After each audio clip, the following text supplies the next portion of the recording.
अस्सलाम वालेकुम दोस्तों। आज की इस वीडियो में हम सेकेंड ईयर बायोलॉजी के चैप्टर 2 के एक इम्पॉर्टेंट टॉपिक को डिस्कस करने जा रहे हैं, जो कि काफ़ी कॉन्सेप्चुअल टॉपिक भी है बॉटनी का, और उसका नाम है सपोर्ट इन प्लांट।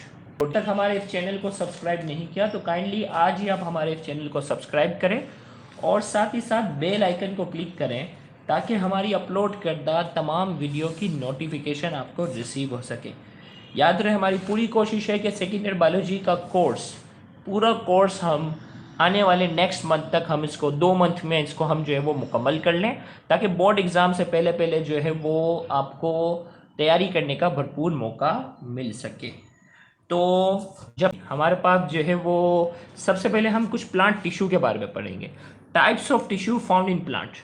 पौधों के अंदर जो है वो 3 किस्म के टिश्यू पाए जाते हैं। पहली जो वेराइटी है वो पेरेन्काइमेटस टिश्यू है, दूसरी है कॉलेनकाइमेटस टिश्यू और तीसरी है स्केलेरनकाइमेटस टिश्यू। 3 किस्म हमारे पास है, पेरेन्काइमेटस टिश्यू, कॉलेनकाइमेटस टिश्यू और तीसरी है स्केलेरनकाइमेटस टिश्यू। तो सबसे पहले हमारे पास जो है वो पेरेन्काइमेटस टिश्यू की हम बात करते हैं। They have thin wall. ये जो टिश्यू होते हैं ना, इनके जो सेल होते हैं उनकी जो वॉल होती है वो कैसी होती है? पतली होती है। पेरेन्काइमेटस की अगर मैं बात करूँ ना, इनके जो सेल होते हैं, इनकी जो वॉल होती है वो कैसी होती है? थिन वॉल होती है। जबकि कॉलेनकाइमेटस होते हैं, दे हैव थिक वॉल। कॉलेनकाइमेटस जो होते हैं उनकी जो वॉल होती है, कॉलेनकाइमेटस जो होते हैं उनकी वॉल जो होती है वो थोड़ी सी मोटी होती है, थिक होती है, थोड़ी सी थिक वॉल है। मैं यहाँ बना देता हूँ, ये कॉलेनकाइमेटस है, दे हैव थिक वॉल।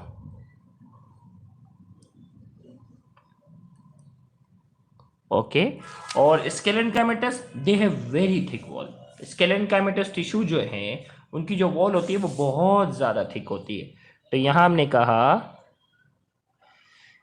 स्केलेनकाइमेटस वालों की वॉल बहुत ही ज़्यादा थिक है, वॉल जो है वो बहुत ज़्यादा थिक है।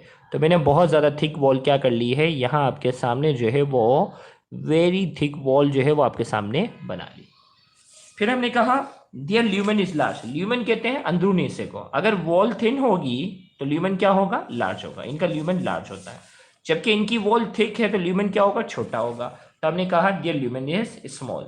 और इनकी वॉल बहुत ज्यादा थिक है तो इनका ल्यूमेन क्या होगा? बहुत ही छोटा होगा। तो हमने कहा दियर ल्यूमेन इज वेरी स्मॉल।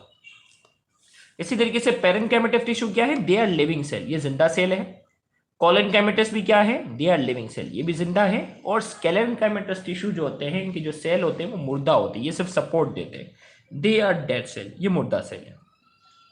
इसी तरीके से पेरेन्काइमेटस टिश्यू जो होते हैं ना, उनके they have large intercellular space.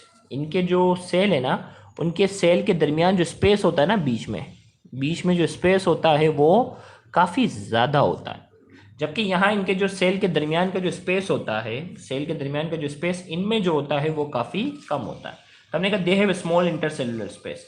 जबकि इनके सेल के दरमियान जो है, इनके सेल के दरमियान कोई स्पेस ही नहीं होता। तो हमने कहा they have no intercellular space. तो ये पेपर में अगर डिफरेंस आ जाए तो आपके पास क्या हो जाएंगे? 4 डिफरेंस हो गए। Thin wall, thick wall, very thick wall, lumen large है, स्मॉल है, बहुत स्मॉल है, ये जिंदा सेल है, ये भी जिंदा है, ये मुर्दा सेल है। इनके जो सेल हैं उनके दरमियान लार्ज इंटरसेलुलर स्पेस, सेल के दरमियान स्पेस ज़्यादा है, यहाँ स्मॉल है, और यहाँ क्या है? कोई इंटरसेलुलर स्पेस नहीं है। इसी तरीके से पेरेन्काइमेटस की अगर हम बात करते हैं, दे आर अनस्पेशलाइज सेल। ये अनस्पेशलाइज है, यानी कोई हर सेल जो होता है वो अलग अलग काम नहीं करता। सारे सेल का जो काम होता है वो क्या होता है? Their function is to store food. इनका जो काम है वो क्या है? सिर्फ खाना जो है वो स्टोर करना है। ये अनस्पेशलाइज है, कोई मखसूस काम, कोई स्पेसिफिक काम नहीं करते, सिर्फ खाना स्टोर करने का काम करते हैं। जबकि जो कॉलेनकाइमेटस वाले हैं, दे आर स्पेशलाइज सेल, ये स्पेशलाइज सेल हैं। और इनका जो काम है, their function is to transport of food and water. इनका जो काम है वो क्या करना है? फूड और वाटर को क्या करना है? ट्रांसपोर्ट करना है।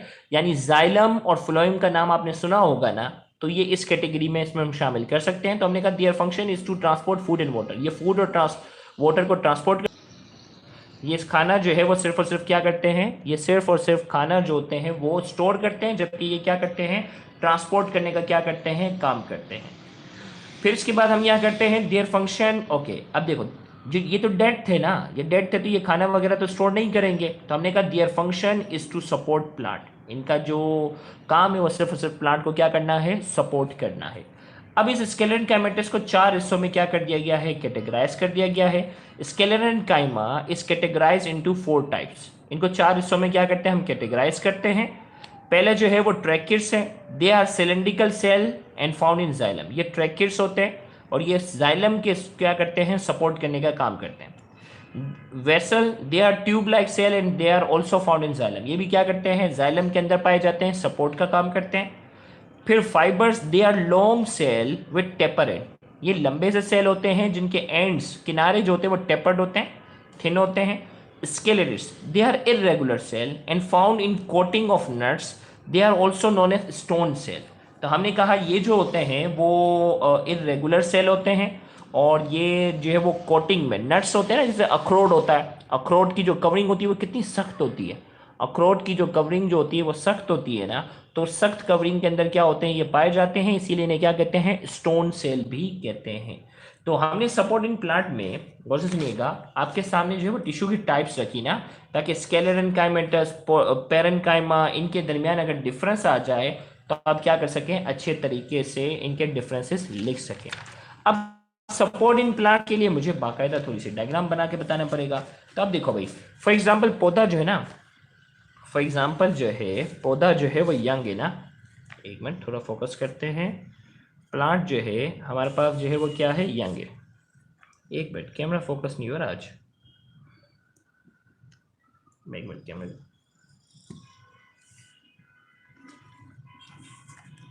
चलें अब फोकस हो रहा है। तो मैं यहाँ एक डायग्राम बना के बताता हूँ आपको।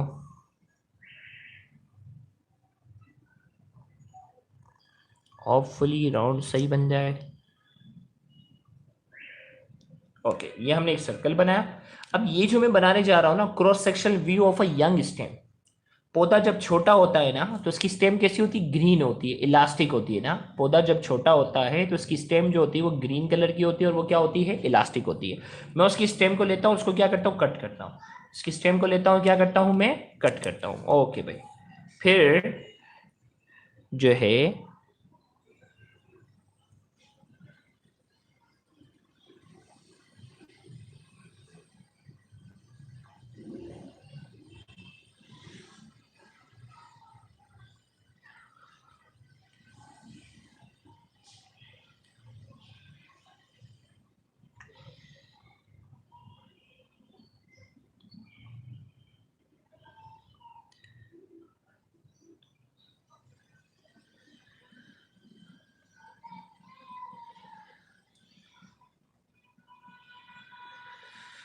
ओके भाई, अब हमने क्या किया, ये देखो, ये ट्राइंगल पिरामिड टाइप के जो स्ट्रक्चर बना रहा हूँ ना, पिरामिड टाइप के जो स्ट्रक्चर बना रहा हूँ, ये वेस्कुलर बंडल कहलाते हैं। क्या कहलाते हैं, ये कहलाते हैं वेस्कुलर बंडल।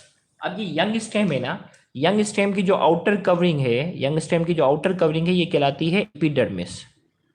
ये एपिडर्मिस है, ये एपिडर्मिस हो गई। फिर इसके बाद जो है ये जो पूरा ट्राइंगल नजर आ रहा है ना, ये कहलाता है वेस्कुलर बंडल, वेस्कुलर बंडल कहलाता है। अब इस वेस्कुलर बंडल के जो है वो क्या है, दो पार्ट है ना, एक बाहर की तरफ है और एक क्या है, अंदर की तरफ है। बाहर की तरफ जो है ना, बाहर की तरफ जो है ये कहलाता है फ्लोएम, बाहर की तरफ वाला जो हिस्सा ये फ्लोएम कहलाता है। अंदर वाला हिस्सा जो है वो क्या कहलाता है, जाइलम कहलाता है। अब फ्लोएम का, जाइलम का काम क्या होता है, जाइलम का काम है मट्टी से, जाइलम का काम है मट्टी से पानी और मिनरल को क्या करना है, मट्टी से पानी और मिनरल को खींचकर पत्तों तक लेकर आना है, लीफ तक लेकर आना है।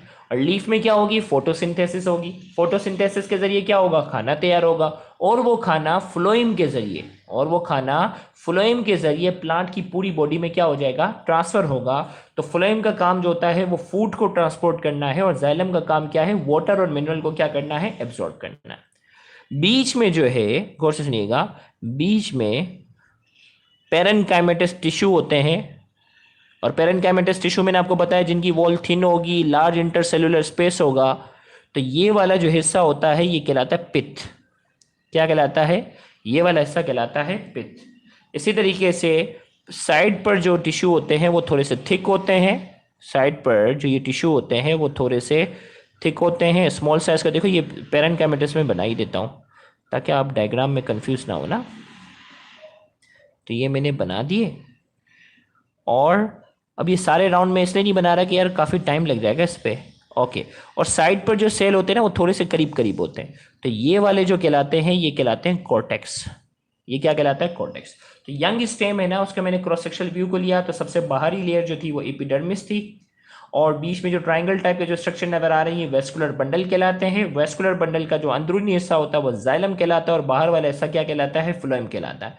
बीच में पेरेन्काइमेटिव टिश्यू होते हैं, लूजली अरेंज होते हैं, जिनकी वॉल थिन होती है, लार्ज इंटरसेलुलर स्पेस होता है, और इस पार्ट को हम कहते हैं पिथ। और बाहर जो होते हैं वो क्या होते हैं? सेल जो होते हैं वो थोड़ा करीब करीब होते हैं, और इन्हें हम कहते हैं, उस पार्ट को हम कहते हैं कॉर्टेक्स का। तो अब ये डायग्राम कुछ इस तरीके से जो स्टूडेंट ने बनाई हुई है ना, आपने पूरे राउंड राउंड क्या करना, देखो स्टूडेंट ने भी डंडी लगाई है, ये ना ये पूरा राउंड राउंड से फिल नहीं किया, इससे अच्छी तो मैंने ही बनाई हुई है। आपने बस क्या करना है, ये round round round round round fill कर देना है। चलो भाई, अब हम आते हैं सेकेंडरी टिश्यू की तरफ। क्या बात करते हैं हम? सेकेंडरी टिश्यू की तरफ। तो हमने कहा the tissue which is form The tissue which is formed by the activity of vascular cambium and cord cambium are known as secondary tissue. वो टिश्यू जो वेस्कुलर कैम्बियम और कॉर्ड कैम्बियम की वजह से बनेंगे उसे हम कहते हैं सेकेंडरी टिश्यू। अब मैं आपको बताता हूँ वेस्कुलर कैम्बियम क्या है। भाई अब देखो, ये जो वेस्कुलर बंडल है ना, उसमें क्या है? अंदर की तरफ जाइलम है, बाहर की तरफ क्या है? फ्लोएम है। बीच में जो एक बारीक सी लेयर है ना, बीच में जो एक बारीक सी लेयर जो है उसे हम कहते हैं वेस्कुलर कैम्बियम। क्या कहते हैं उसे हम कहते हैं वेस्कुलर कैम्बियम। ये वेस्कुलर कैम्बियम कहलाता है। अब सेकेंडरी टिश्यू कौन बनाएगा? वेस्कुलर कैम्बियम बनाएगा। सेकेंडरी टिश्यू कौन बनाएगा? वेस्कुलर कैम्बियम जो होगा वो सेकेंडरी टिश्यू बनाएगा। अब ये सेकेंडरी टिश्यू कैसे बनाएगा ये समझना थोड़ा सा आर्ट है, तो इसके लिए मैं आपको एक डायग्राम बनाकर थोड़ा समझाने की कोशिश करता हूँ। याद रहे ये बॉटनी का सबसे मुश्किल टॉपिक है। तो ये जो यंग स्टेम थी ना, अब यंग स्टेम की डायग्राम आपने जो है वो क्या कर ली? स्क्रीनशॉट ले ली, बाद में कॉपी में बना लोगे। राउंड राउंड जो है ना ये चारों तरफ आप इसको मुकम्मल कर लोगे। अब मैं एक और डायग्राम बनाकर आपको समझाता हूँ। पौधा जैसे जैसे बड़ा होता है ना, उसमें सेकेंडरी टिश्यू कैसे बनते हैं, क्या क्या तब्दीलियां आती हैं।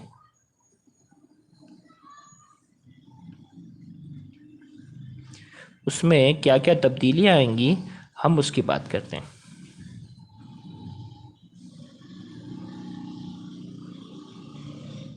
पहले वही यंग वाली बनाता हूँ ना, फिर यंग के बाद उसमें क्या क्या तब्दीलियां आ जाती हैं हम उस पर भी फोकस कर लेते हैं।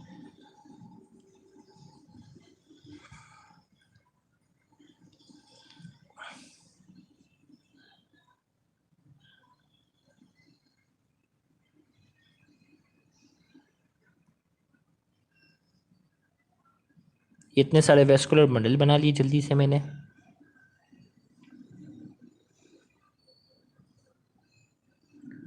चलो यार काफ़ी है। अब देखो भाई क्या हुआ कि ये जो था ना वेस्कुलर बंडल है ना, वेस्कुलर बंडल में ये जो वेस्कुलर कैम्बियम है ना, सबसे पहले यंग स्टेम की जो डायग्राम थी उसमें अगर आप देखो तो ये वेस्कुलर कैम्बियम जो है वो क्या है? अलग अलग है। वेस्कुलर कैम्बियम जो है ये क्या है? अलग अलग है। ये आपस में जो है ये आपस में कनेक्टेड नहीं है। ये वेस्कुलर कैम्बियम अलग है, ये अलग है, ये अलग है, ये अलग है, ये अलग है, ये अलग है, ये सारे के सारे क्या है? अलग अलग है। अब जैसे ये पौधा बड़ा होना शुरू जाता है ना, जैसे ही ये पौधा बड़ा होना शुरू जाता है इसमें क्या तब्दीली आती है? ये जो वेस्कुलर कैम्बियम है ना, ये सारे के सारे आपस में क्या हो जाते हैं? जुड़ जाते हैं और एक रिंग की शक्ल इख्तियार कर लेते हैं। क्या करते हैं? ये वेस्कुलर कैम्बियम जो है, जैसे ही जो पौधा बड़ा होता है ना, तो ये सारे के सारे वेस्कुलर कैम्बियम जो होते हैं वो जुड़ जाते हैं और क्या बन जाते हैं? कैम्बियम रिंग की शक्ल इख्तियार करते हैं। पौधा जैसे जैसे बड़ा होना शुरू जाता है उसमें सेकेंडरी टिश्यू बनते हैं ना, तो इसमें क्या होता है? वेस्कुलर कैम्बियम जो है वो आपस में जुड़ जाता है और एक पूरा रिंग की शक्ल इख्तियार करता है, और इस रिंग को हम नाम देते हैं कैम्बियम रिंग। उस रिंग को हम क्या नाम देते हैं? कहते हैं कैम्बियम रिंग। जो है इस पूरी रिंग को हम कहते हैं।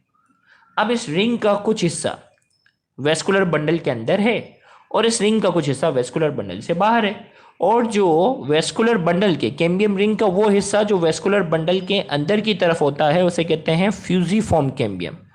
उसे हम कहते हैं फ्यूजिफॉर्म कैम्बियम हम कहते हैं। ये फ्यूजिफॉर्म कैम्बियम कहलाता है। और जो इससे बाहर है, वेस्कुलर बंडल से बाहर है, वो कहलाता है इंटरफ्यूजिफॉर्म कैम्बियम। वो कहलाता है इंटर फ्यूजिफॉर्म इंटरफ्यूजिफॉर्म कैम्बियम कहलाता है। तो हमने कहा जो वेस्कुलर बंडल के अंदर है वो फ्यूजिफॉर्म कैम्बियम कहलाता है, कैम्बियम रिंग का पार्ट। और जो वेस्कुलर बंडल से बाहर है वो कहलाता है इंटरफ्यूजिफॉर्म कैम्बियम, यानी दो फ्यूजिफॉर्म कैम्बियम के दरमियान वाला हिस्सा। एक तो ये तब्दीली आ गई। इसी तरीके से अब क्या होता है, देखो भाई, अंदर की तरफ जाइलम मैंने कहा था और बाहर की तरफ क्या था, फ्लोएम था। अब ये वेस्कुलर कैम्बियम जो है डिवाइड होना शुरू हो जाता है। वेस्कुलर कैम्बियम क्या होता है, डिवाइड होना शुरू हो जाता है और नए, गौर से सुनिएगा, वेस्कुलर कैम्बियम जो है ये डिवाइड होना शुरू हो जाता है और क्या होता है, नए टिश्यू बनाना शुरू कर देता है। क्या होता है, नए टिश्यू बनाना शुरू हो जाता है। और जो नए टिश्यू अंदर की तरफ बनते हैं वो कहलाते हैं सेकेंडरी जाइलम। क्या कहलाते हैं भाई, ये वेस्कुलर कैम्बियम जो है ना, यहाँ था ना, ये डिवाइड होना शुरू होता है, यहाँ टिश्यू बन गए। तो जो यहाँ यहाँ जो नए टिश्यू बने ना, जिसको मैंने डार्क से शो किया, जिसे मैंने क्या किया है, डार्क से हमने जो है वो क्या किया है, शो किया है। बेटा फेसिक्यूलर कैम्बियम नहीं है, फ्यूजिफॉर्म कैम्बियम है। तो यहाँ हम ये बात करने जा रहे हैं कि ये जो वेस्कुलर कैम्बियम है ना, ये डिवाइड होना शुरू हुआ। जो नए नए टिश्यू बनना शुरू हुए, गौर से सुनिएगा, ये नए जो टिश्यू बनना शुरू हो रहे हैं ये कहलाते हैं सेकेंडरी जाइलम। जो पहले से था, जो पहले से था वो कहलाता है प्राइमरी जाइलम। भाई जो यंग में था ना, जो पहले से मौजूद था ये प्राइमरी जाइलम था। और जो वेस्कुलर कैम्बियम की वजह से बना वो क्या कहलाता है, वो कहलाता है सेकेंडरी, वो कहलाता है सेकेंडरी जाइलम। ये सेकेंडरी जाइलम हो गया। इसी तरीके से यही वेस्कुलर कैम्बियम जो है वो बाहर की तरफ क्या होता है, डिवाइड होता है और नए टिश्यू बनाता है। और जो नए टिश्यू बनाता है, गौर से सुनिएगा, तो वो कहलाते हैं सेकेंडरी फ्लोएम। क्या कहलाते हैं, वो कहलाते हैं सेकेंडरी, वो कहलाते हैं सेकेंडरी फ्लोएम। ये कहलाते हैं सेकेंडरी फ्लोएम। और जो पहले से मौजूद थे वो क्या कहलाते हैं, प्राइमरी फ्लोएम। जो पहले से मौजूद थे वो क्या कहलाते हैं, प्राइमरी, वो पहले से मौजूद थे वो कहलाते हैं प्राइमरी फ्लोएम। अब एक बात जहन में रखिएगा, अब जो चीज समझाने जा रहा हूं, ये सेकेंडरी जाइलम और सेकेंडरी फ्लोएम किसकी वजह से बने, वेस्कुलर कैम्बियम की वजह से बने। सेकेंडरी जाइलम और सेकेंडरी फ्लोएम जो है किसकी वजह से बने हैं, वेस्कुलर कैम्बियम की वजह से। इसी तरीके से सेकेंडरी जाइलम जो है वो प्राइमरी जाइलम से बाहर है। देखो, जैसे जैसे ये बनता जाएगा ये अंदर की तरफ धकेलता जाएगा, ये अंदर की तरफ जाता जाएगा। इसी तरीके से जैसे जैसे सेकेंडरी फ्लोएम बनता जाएगा, प्राइमरी फ्लोएम कहाँ जाता जाएगा, बाहर की तरफ जाना शुरू हो जाएगा, वो बाहर की तरफ जाएगा। देखो ये कॉन्सेप्चुअल बात है। तो इसी तरीके से यहाँ ये बात करने जा रहे हैं कि वेस्कुलर कैम्बियम डिवाइड होता है, जो नए टिश्यू अंदर की तरफ बन रहे हैं ये सेकेंडरी जाइलम है, जो बाहर की तरफ बन रहे हैं वो सेकेंडरी फ्लोएम बन रहे हैं। अब जो पहले वाला जो फ्लोएम था, गौर से सुनिएगा, पहले वाला जो फ्लोएम था वो, गौर से सुनिएगा, वो क्या है, पहले वाले मौजूद जो थे वो पहले वाला फ्लोएम बाहर की तरफ चला गया और नया बनने वाला फ्लोएम इसके मुकाबले में अंदर की तरफ है। इस तरीके से जो पहले से जो जाइलम मौजूद था, पहले से जो जाइलम मौजूद था वो अंदर की तरफ चला गया, नया बनने वाला जाइलम जो है वो कंपेरेटिवली इसके मुकाबले में क्या है, बाहर की तरफ है। ये बात कितनों को समझ आई, देखो ये बड़ी मुश्किल बात थी, अगर ये बात समझ में आए तो काफी काबिल तारीफ हो तुम लोग। जल्दी बताओ, ये वाली बात अगर समझ में आई है कि ये सेकेंडरी जाइलम था, प्राइमरी जाइलम था, ये था, ये अगर समझ आई तो कमेंट में यस लिखो ताकि मैं आगे बढ़ सकूं। जल्दी बताओ, शाबाश। ये अगर समझ आया तो ये काफ़ी कॉन्सेप्चुअल बात है, अगर ये समझ आया तो मैं आगे बढ़ सकूं, क्योंकि इतनी मुश्किल बात अगर तुम समझ सकते हो तो मैं समझता हूँ कि फिर आगे वाली चीज़ें आसान है। जल्दी, सिर्फ एक स्टूडेंट का यस, बाकी yes it's clear, okay, yes समझ गई। बस 6 बच्चे, 19 बच्चों से ज़्यादा इस वक्त जो है वो लाइव देख रहे हैं। ओके चलो भाई, एक और यस, एक और यस, एक और यस, चलो गुड, शाबाश।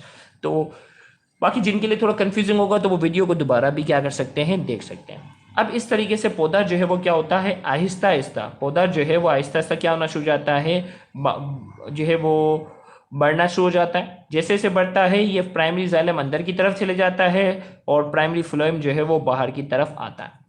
अब जो मैं डायग्राम बनाने जा रहा हूँ उसमें पौधा जो है वो अब बड़ा हो चुका है। अब पौधा जो है वो बड़ा हो चुका है तो होता क्या है,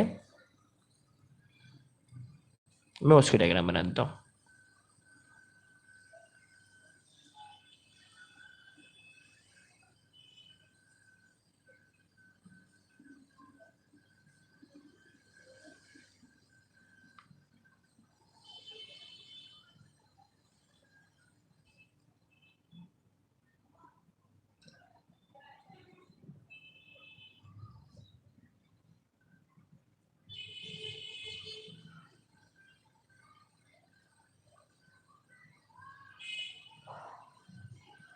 चलो अब पौधा जो है वो बड़ा होता जा रहा है, मैं उसकी डायग्राम जो है वो बनाने की कोशिश करता हूँ। चलो भाई, इस बार डायग्राम के आप लोग स्टेप भी नोट कर लोगे।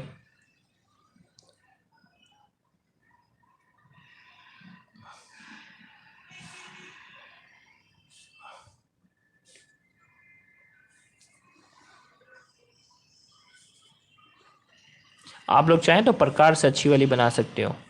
सही है भाई, मेरे पास इतना टाइम नहीं है ना कि मैं प्रकार से बनाऊं, तो इसलिए मैं थोड़ा जल्दी जल्दी बनाते जा रहा।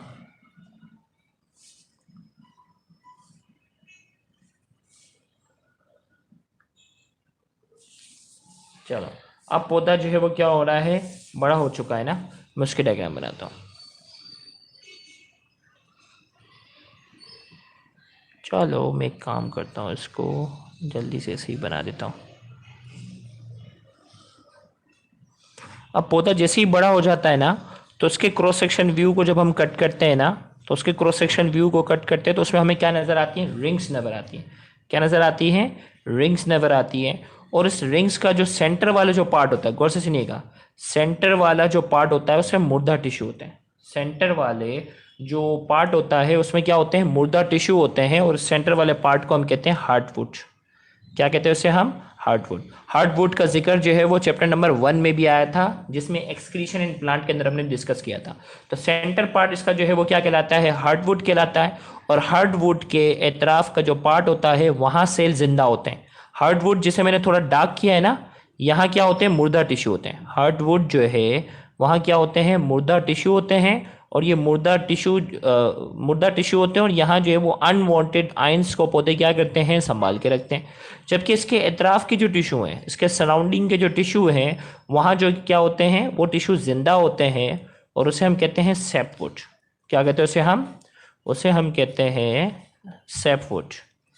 तो यहाँ हमने कहा सेंटर पार्ट जो है वो हार्टवुड है, और इसके अराउंड जो है वो जितना भी पार्ट है, हार्टवुड के अलावा जितना भी पार्ट है वो कहलाता है सैपवुड। ये हो गया सैपवुड। इसी तरीके से ये सैपवुड हो गया। इसी तरीके से ये जो रिंग्स नजर आ रही है ना, ये रिंग्स कहलाती है एनुअल रिंग्स। याद रखिएगा, ये क्या कहलाती हैं, ये कहलाती हैं एनुअल रिंग्स जो है वो ये कहलाती हैं। अब पौधे की उम्र का जो अंदाजा है ना, इन रिंग्स को काउंट करके लगाते हैं। पौधे की उम्र का जो अंदाजा होता है वो इन रिंग्स को काउंट करके लगाया जाता है। जिसमें 5 रिंग है तो वो 5 साल का पौधा है, जिसमें 10 रिंग है वो 10 साल का पौधा है। कभी कभार हम न्यूज़ पर सुनते हैं ना, फला पौधा जो है वो 200 साल पुराना है, 300 साल पुराना दरख्त है। तो वो कैसे करते हैं, इन रिंग्स को काउंट करके वो क्या करते हैं, उसकी उम्र का अंदाजा लगाते हैं। तो हमने कहा कि जो रिंग्स हैं, ये जो नजर आ रही हैं, उन्हें हम कहते हैं एनुअल रिंग्स। क्या कहलाते हैं, एनुअल रिंग्स। एनुअल रिंग्स का मतलब है कि इन रिंग्स की तादाद को हम क्या करते हैं, इन रिंग्स की तादाद को हम क्या करते हैं, काउंट करके उसकी उम्र का अंदाजा लगाते हैं। अब उस रिंग का कुछ हिस्सा जो होता है वो समर में अच्छे तरीके से ग्रो करता है, और कुछ हिस्सा जो होता है वो स्प्रिंग में क्या करता है, अच्छे से ग्रो करता है। तो annual ring consist of 2 parts. Annual rings के जो है वो बेसिकली कितने पार्ट्स होते हैं, 2 होते हैं। एक कहलाता है समर रिंग, एक कहलाता है समर रिंग कहलाता है, और दूसरा हमारे पास कहलाता है स्प्रिंग रिंग। स्प्रिंग रिंग कह लो, या स्प्रिंग वुड या समर वुड। वुड का ज्यादा इस्तेमाल होता है, summer ring, spring would, summer would करके इस्तेमाल होता है। तो annual ring consist of 2 parts. तो अब तक हमने जितनी भी बातें की ना, अब उसको हम क्या करते हैं, थोड़ा सा डिस्क्राइब करते हैं। तो हमने कहा the tissue which is form by the activity of vascular cambium and chord cambium. Vascular cambium की वजह से जो टिश्यू बनते हैं उन्हें हम क्या नाम देते हैं, सेकेंडरी टिश्यू। और नोट करके हमने लिखा due to secondary tissue secondary growth the thickness of stem is increase. Secondary growth के नतीजे में इसकी पौधे की लंबाई में इजाफा नहीं होगा, उसकी स्टेम की मोटाई में इजाफा होगा, और उसको क्या मिलेगी, ज्यादा से ज्यादा मजबूती मिलेगी। अब activity of vascular cambium, vascular cambium जो हमने पढ़ा था ना, यहाँ जो वेस्कुलर कैम्बियम जो हमने पढ़ा था, इसकी एक्टिविटी की बात करेंगे। The meristematic cell are found in the meristematic cell are found in vascular cambium which play an important role in the formation of secondary xylem and secondary phloem। अगर आपको याद हो कि भाई इसी वेस्कुलर कैम्बियम ने सेकेंडरी जाइलम और secondary phloem बनाया था। ओके भाई, अब सेकेंडरी जाइलम की बात करते हैं। सेकेंडरी जाइलम भाई किसने बनाया था, सेकेंडरी जाइलम जो है वो इसी वेस्कुलर कैम्बियम ने बनाया था ना। चलो भाई, the xylem which is form by the activity of vascular cambium and it is present on the outer side of primary xylem is known as secondary xylem. वो जाइलम, गौर से सुनिएगा, सेकेंडरी जाइलम की हम बात करते हैं, वो जाइलम जो किसकी एक्टिविटी की वजह से बनेगा, वेस्कुलर कैम्बियम की वजह से बनेगा। और ये क्या होगा, वेस्कुलर कैम्बियम की वजह से बनने वाला जो जाइलम है वो क्या कहलाता है, सेकेंडरी जाइलम कहलाता है। और ये प्राइमरी जाइलम के कहाँ है, आउटर साइड पे, प्राइमरी जाइलम के कहाँ है, ये बाहर की तरफ है। फिर इसके बाद changes occur in xylem, xylem के अंदर बाद में क्या क्या तब्दीली आती हैं, तो हमने कहा following are the changes occur in xylem, xylem के अंदर क्या क्या तब्दीली आगे जाकर आएंगी। तो सबसे पहले आ गया हार्टवुड, अभी मैंने डायग्राम से बताया हार्टवुड। तो हमने कहा in the centre part of the stem cell of the xylem become dead and non-functional for the process of transport. This part is known as hardwood. हमने कहा जो जाइलम है ना अंदर की तरफ, जैसे जैसे जो है ना जाइलम अंदर की तरफ जा रहे थे, तो इसका जो सेंटर पार्ट जो होता है वो डेड हो जाता है और ये फूड को ट्रांसपोर्ट करने का काम नहीं करता, और स्टेम के उस हिस्से को हम क्या नाम देते हैं, हार्टवुड का नाम देते हैं। फिर सैपवुड क्या था, हमने कहा था कि इसके जो आउटर पार्ट है हार्डवुड का, हार्डवुड तो सेंटर वाला पार्ट था, हार्डवुड के जो आउटर वाला पार्ट था वो सैपवुड था। तो हमने कहा on the outer side, on the outer side of hardwood the cell of xylem are relatively functional. ये क्या थे भाई, ये वाले जो थे ना वो फंक्शनल थे, काम कर रहे थे for the process of transport, ये ट्रांसपोर्ट कर सकते हैं। This part is known as sapwood, इसे क्या कहते हैं, सैपवुड। फिर इसके बाद हमने जो है वो एनुअल रिंग्स के बारे में बात की थी। तो हमने कहा the age of the tree can be found by counting the rings called annual rings. इसे हम एनुअल रिंग्स को जो है वो हम काउंट करके उसकी उम्र का अंदाजा लगाते हैं। Annual ring also consist of 2 rings, इसमें 2 रिंग होती हैं, एक समर रिंग कहलाती है और दूसरी क्या कहलाती है, spring ring and summer ring. फिर आ गई बात secondary phloem, the phloem which is formed by the activity of vascular cambium and it is present on the inner side of primary phloem is known as secondary phloem। हमने कहा वो phloem जो vascular cambium की वजह से बन रहा है, वो फ्लोएम जो वेस्कुलर कैम्बियम की वजह से बन रहा है उसे हम क्या कहते हैं, सेकेंडरी फ्लोएम। और ये प्राइमरी फ्लोएम के अंदर की तरफ है, याद रखिएगा सेकेंडरी जाइलम प्राइमरी जाइलम से बाहर की तरफ है, जबकि सेकेंडरी फ्लोएम जो है वो प्राइमरी फ्लोएम के क्या है, अंदर की तरफ है, is known as secondary phloem. फिर cork cambium, after splitting and drying of young epidermis the meristematic cell produce in the cortex which form cork cambium and it is present in the and it prevents the internal structure from drying and causes the thickness of the stem। हमने कहा देखो भाई पौधा जब young था ना, पौधा जब यंग था तो आपको मालूम है उसकी स्टेम कैसी होती है, ग्रीन कलर की होती है, उसकी आउटर से प्लास्टिक जैसी कवरिंग होती है, वो एपिडर्मिस होती है। लेकिन पौधा जब बड़ा हो जाता है उसकी लकड़ी कैसी हो जाती है, ब्राउन कलर की, सख्त हो जाती है, सूखी सूखी रफ हो जाती है। तो अब ये क्या होगा, स्प्लिटिंग, ये एपिडर्मिस जो है ये स्प्लिट हो जाएगी, ये फटना शुरू हो जाएगी, ये अलग होना शुरू हो जाएगी। तो जैसे ही अलग होना शुरू हो जाती है तो कॉर्टेक्स के अंदर इसका जो बाहर वाला हिस्सा होता है उसमें कुछ नए टिश्यू बनना शुरू हो जाते हैं, और वो नए टिश्यू जो होते हैं वो अंदरूनी हिस्से को, स्टेम के अंदरूनी हिस्से को खुश्क होने से क्या करते हैं, अंदरूनी हिस्से को खुश्क होने से, ड्राई होने से क्या कर रहे होते हैं, उसे बचा रहे होते हैं। तो अंदरूनी हिस्से को ड्राई होने से जब बचा रहे होते हैं तो उसे हम कहते हैं कॉर्क कैम्बियम। क्या कहते हैं इसे हम, कॉर्क कैम्बियम, ये बन गया कॉर्क कैम्बियम। ओके भाई, तो यहां तक हो गया। फिर इसके बाद जो है ना, यहां देखो भाई आपके पास पेपर में आता है ना सेकेंडरी टिश्यू के बारे में बता दो या सेकेंडरी ग्रोथ के बारे में, तो पेपर में क्या करना होगा, लॉन्ग में आपने यहां से यहां तक शुरू करना है। सेकेंडरी टिश्यू से स्टार्ट किया आपने, जो है वो कौन कौन सी डायग्राम बनानी है भाई, ये वाली डायग्राम बनानी है, ये वाली डायग्राम बनानी है और ये वाली, 3 डायग्राम बनानी है। यहाँ से काम शुरू किया लिखना आपने और यहाँ तक चलते गए, ये भी लिखा, ये भी लिखा। तो ये डायग्राम तो मैंने बताई दी, तीनों डायग्राम जो मैंने बनाई, यहाँ तक जाकर क्या करना है आपने, कॉर्क कैम्बियम तक लिखना है, तक कॉर्क कैम्बियम तक लिखा। फिर इसी तरीके से आपके पास जो पेपर में 2 नंबर का शॉर्ट सवाल आ जाता है, सिग्निफिकेंस ऑफ सेकेंडरी टिश्यू। क्या आ जाता है, सिग्निफिकेंस ऑफ सेकेंडरी टिश्यू, क्या अहमियत है, 2 नंबर का ये शॉर्ट सवाल है। तो हमने कहा due to secondary growth the support of the plant is more strong and stable.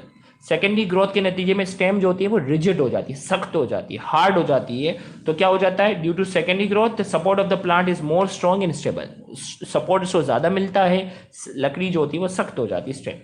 Due to secondary growth, the more stable conducting tissue are formed, which conduct water more efficiently। तो secondary growth के नतीजे में ये secondary xylem और secondary phloem बनते हैं ना, ये क्या करते हैं, वाटर और फूड को बहुत अच्छे तरीके से क्या करते हैं, कंडक्ट करने की सलाहियत रखते हैं, ताकि पौधा अगर साइज में बड़ा हो जाए तो दूर दूर तक जो है ये खाना प्रोवाइड कर सकते हैं, दूर दूर तक उसे वाटर और मिनरल क्या कर सकते हैं, ये प्रोवाइड करने का काम करते हैं।